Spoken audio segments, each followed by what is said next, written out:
beim Alpengrün. Wir uns wiedersehen mit ihren roten Lippen, Fingers an, die ich nie vergessen kann. Braucht sie einmal Ruhe, bestellt sie sich Schuhe und täglich um 4 steht dann vor der Tür, wie auf Kommando, der Typ von Zalando. Kaum lass ich ihn rein, schon fängt er an zu schreien, so laut wie in der Werbung. Hey, sie hatte nur noch Schuhe an, sie hatte nur noch Schuhe an, sie hatte nur noch Schuhe an. Hey, sie hatte nur noch Schuhe an, sie hatte nur noch Schuhe an, sie hatte nur noch Schuhe an. Hey.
die Stechuhr beim Stechen lustvoll stöhnt in der Montagehalle. Die Neonsonne strahlt und der Gabelstaplerführer mit der Stapelgabel prahlt. Ja, dann wird wieder in die Hände gespuckt. Wir steigern das Bruttosozialprodukt. Ja, ja, ja, jetzt wird wieder in die Hände gespuckt.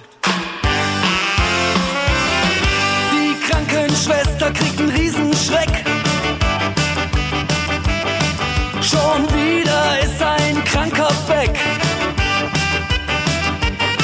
Sie amputierten ihm sein letztes Bein und jetzt kniet er sich wieder mächtig rein. Ja, jetzt wird wieder in die Hände gespuckt. Wir steigern das Bruttosozialprodukt. Ja, ja, ja, jetzt wird wieder in die Hände gespuckt.